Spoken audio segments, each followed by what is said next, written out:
What's going on, everybody? Emmett Ferguson here with the review of episode 2 of Undercover Billionaire. So, this has been a great show so far. I got through episode 1, which was, I think it's a fantastic intro of, putting someone into town and to realize that to start from nothing, there is some time that needs to be ramped up. Even if you're a billionaire and you know everything that you could possibly do to make $1 million. Because if you've made $1 billion, you've made $1 million 100 times over. I imagine if you made $100,000, you know everything that can possibly help you make a dollar plus. But to realize that there's a ramp up time, it took him about at least a week and a half or almost 2 weeks to even start making his first grand. And that's from applying to jobs, getting online, making a couple $100 here and there. But here's what I thought was so interesting about episode 2 is episode 2, it gets straight into it. I mean, it gets him literally, going from, trying to make a couple $100 and just enough to eat to where he's finally got this amazing place, this place to live, and he's able to take that and just, once he's got his feet on the ground, once he's settled in, he starts to take action real quickly. And you can tell right in this episode that things start ramping up real quick. And it's not because, I hope, that because this is a reality show that, how much of it was prepared, we'll never know. Or how much of it was scripted and how much of it was planned out. But hopefully, for viewers, I think there's some great takeaways of not aiming for the small potatoes when there's early on, and there's a lot of things that are still to be explained. Like if you're trying to watch this for reasons other than just entertainment, like you're actually trying to learn things from it. I think the greatest lessons that you take away aren't so much like, okay, so you can figure out how to sell a car. He flips a car and he talks about starting to flip a house and then building a team. It's not so much, oh, well, what about all the paperwork that needed to be done with the cars? Yeah, I mean, that's a little piece of information, but thinking big picture, how to ramp yourself up from what Glenn was doing, what Glenn Stearns was doing, and how do you ramp yourself up from being in town with $100, looking for a place to stay, living in your truck, to literally finding a place to host an office when you can't afford an office, to start planning with ways to raise money, come up with capital, and start to build that business. How to come up with those ideas, how to research them, how to interview other entrepreneurs. And, at some level of it, it's also about sharing your own story. So this is a great episode. I think for many people who are entrepreneurs, especially, because it helps you to start realizing how to have that shift from literally just trying to do the small time work. If you watch the first episode, I'm not gonna spoil it to you, but he's trying to sell some things for $1 a piece, right? Now he wasn't even very successful at that.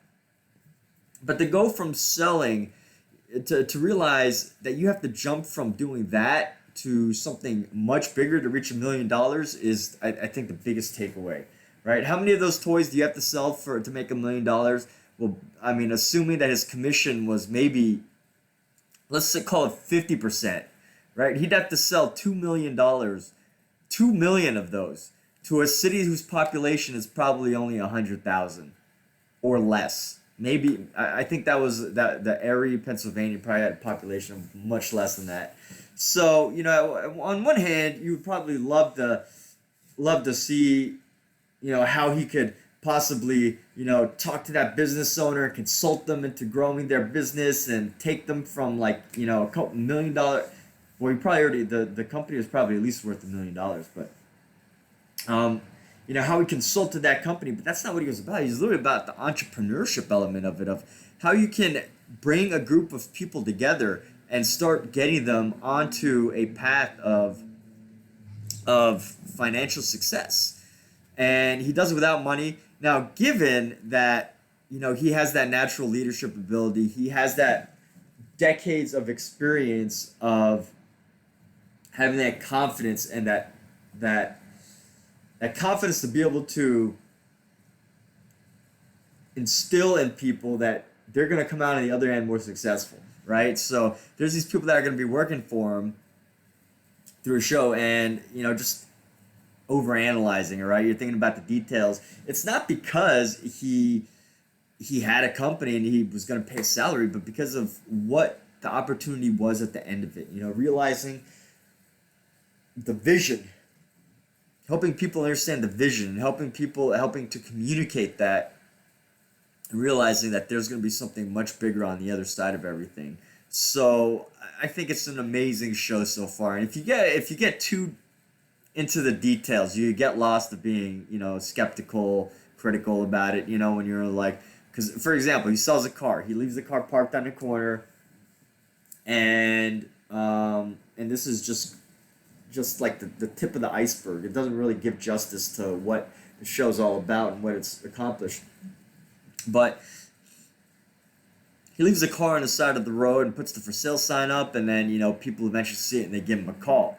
Part of me wants to be like, oh well, how did he figure out all the paperwork? If you can't figure out the paperwork, that's the least of your worries. Getting that car to sell is the biggest thing. So, there's a lot of costs and everything that are unaccounted for, but accounted for in a show. Like, what about the cost for the documentations and everything? But to get the point is, it's not about all those minute details. Yes, they're important, but I think the message to take away from the second episode is realizing the importance of having to ramp up real quickly.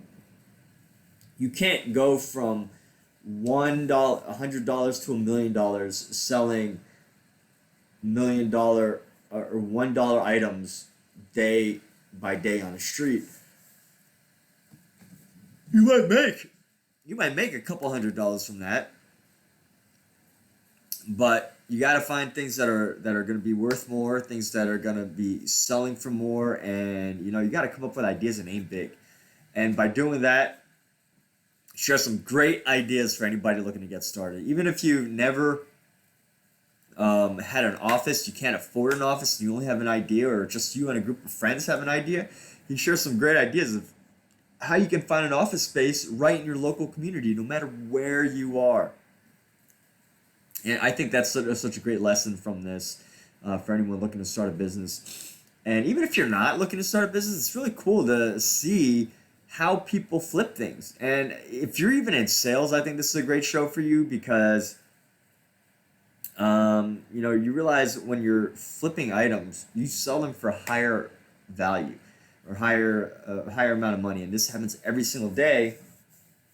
And if you feel uncomfortable flipping things for their actual value, assuming you're not selling for wholesale, right? There's people that sell for wholesale and they do bottom price because they get volume, but then people who try to sell them at to make a profit on it's a much different ball game. And he teaches some great lessons on negotiation and how to get the best value. He gives you some really basic ideas of how to start flipping things even when you don't have that much on you financially.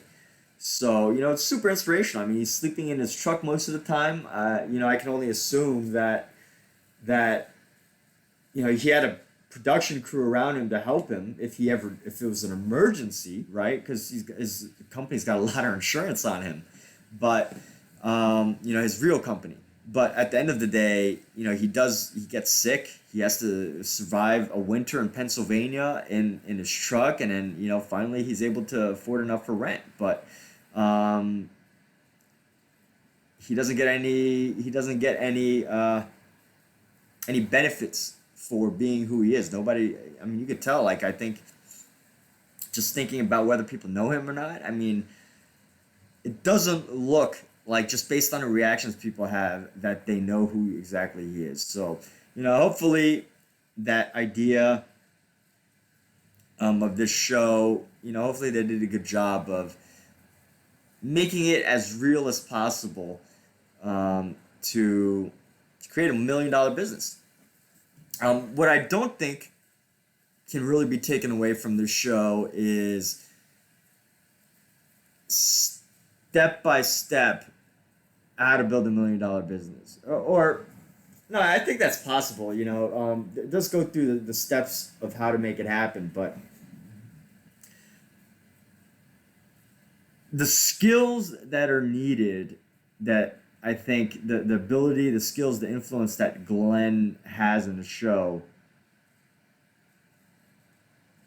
are certain skills that you have to build the habits over time. And I don't want to call it like a mindset thing, but really shifting your mind from that, okay, I gotta sell $1,000,001 products, right? To, okay, what can I do that's, I could spend 2-3 weeks trying to sell, a couple hundred $1 products, or I could spend these next 2 or 3 weeks flipping a house. Now, I think he flips a house in record time. 4 weeks, he flips a house and almost doubles the amount of money he makes. But, the lessons to be learned in here is that it is possible, and obviously he had urgency, but to be able to make all that happen, it requires people. It requires thinking bigger. It requires communication, sharing a vision, that leadership style that he has, that servant leadership style he has, and, persisting through that tough time. And, he survived.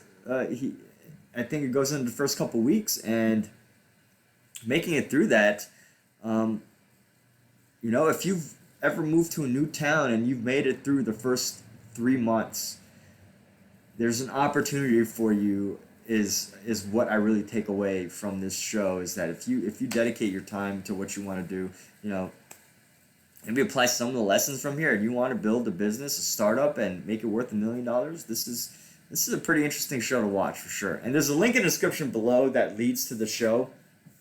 And the link in that description, it goes straight to Amazon, where you can watch it on Amazon Prime. It's a Discovery show, but Amazon Prime has the entire first season that you could watch right now. And you don't even have to listen to this review anymore. It gets started in season 1, episode 1, 2, 3, 4 through 8. There's only 8 episodes, and they're less than an hour long, so it's probably not even going to take you the whole day if you binge watch it. For me, I personally like to binge watch shows, so it's totally a great time for that. Again, link in the description below to Amazon. Totally recommend checking this out. Great lessons on leadership, aiming big, going big, and all the host of opportunities out there for anyone who wants to get started. So with that, thank you for watching this video, and I hope you have a wonderful day. Be sure to like, share, subscribe, comment, and have a great day.